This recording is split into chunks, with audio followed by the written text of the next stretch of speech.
जानते हैं कि भाद्रमास में क्या कार्य निषिद्ध रहते हैं, क्या सावधानियां, संकल्प कैसा और इसका फलश्रुति क्या है। भाद्रमास की अब तक की कथाओं में हमने इस मास की महिमा, पर्वों, व्रतों और धार्मिक अनुष्ठानों की विस्तृत जानकारी प्राप्त की है।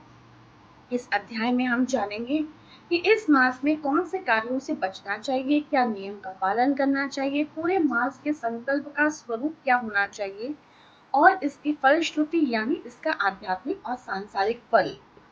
भाद्रपद अत्यंत पवित्र माना गया है, अतः इस मास में कुछ कार्यों की मनाही है। इस मास में किसी भी प्रकार के तामसिक भोजन का त्याग करना चाहिए, कटु वचनों, अपमान और झगड़े से बचना चाहिए। इस मास में सत्य बोलना और ईमानदारी से जीवन यापन करना अत्यधिक आवश्यक है।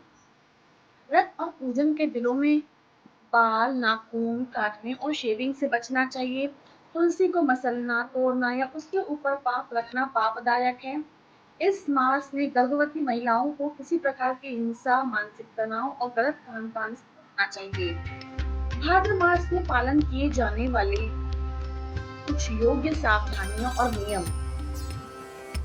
सूर्योदय से पूर्व उठकर स्नान करना चाहिए।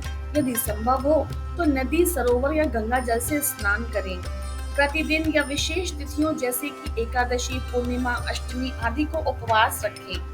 श्री भागवत गीता, विष्णु सहस्त्रनाम, हरिनाम संकीर्तन करना अति उत्तम है। अन्य वस्त्र, जल, छाता, दीपक, जूते, दक्षिणा आदि का दान करें। गौ माता को हरा चारा या गुड़, रोटी आदि खिलाएं। ब्राह्मणों को भोजन व दक्षिणा दें। संध्या समय दीपक जलाकर तुलसी के पास रखें और भगवान का स्मरण करें। जो भक्त इस मास में संकल्प लेते हैं वे निम्न व्रत ले सकते हैं। मैं भाद्र मास में एक समय फलाहार करूंगा। मैं इस मास विष्णु सहस्त्र नाम का नित्य पाठ करूंगा। मैं हर पूर्णिमा व एकादशी को व्रत और पाठ करूंगा।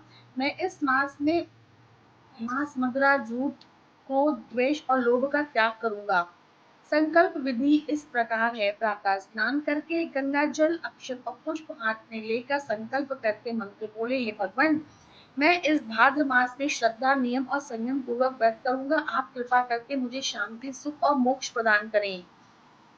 भविष्य पुराण और स्कंद पुराण में वर्णित है कि जो भाद्र मास में व्रत रखता है उसे 100 यज्ञों का फल प्राप्त होता है। जो तुलसी पूजन करता है उसे ब्रह्मलोक की प्राप्ति होती है। जो विष्णु सहस्त्र नाम करता है वह दैविक भौतिक तपों से मुक्त होता है। जो अनाथ, गौ, ब्राह्मण और वृद्धों की सेवा करता है वह जीवन में कभी दुखी नहीं होता। जो व्यक्ति इस मास में किसी की भावनाओं को ठेस नहीं पहुंचाता वह स्वयं ही ईश्वर के हृदय में वास करता है। भाद्र मास आत्मशुद्धि, भक्ति और तपस्या का महीना है। संयम, श्रद्धा, सेवा और सत्कर्म से मनुष्य के भीतर प्रकाश आता है। इस मास में जो भी भक्त साधना करता है वह न केवल सांसारिक सुख प्राप्त करता है बल्कि ईश्वर के चरणों में स्थान पाता है। इस मास की कथा का श्रवण और पठन सभी पापों को हर कर पुण्य वृद्धि करता है।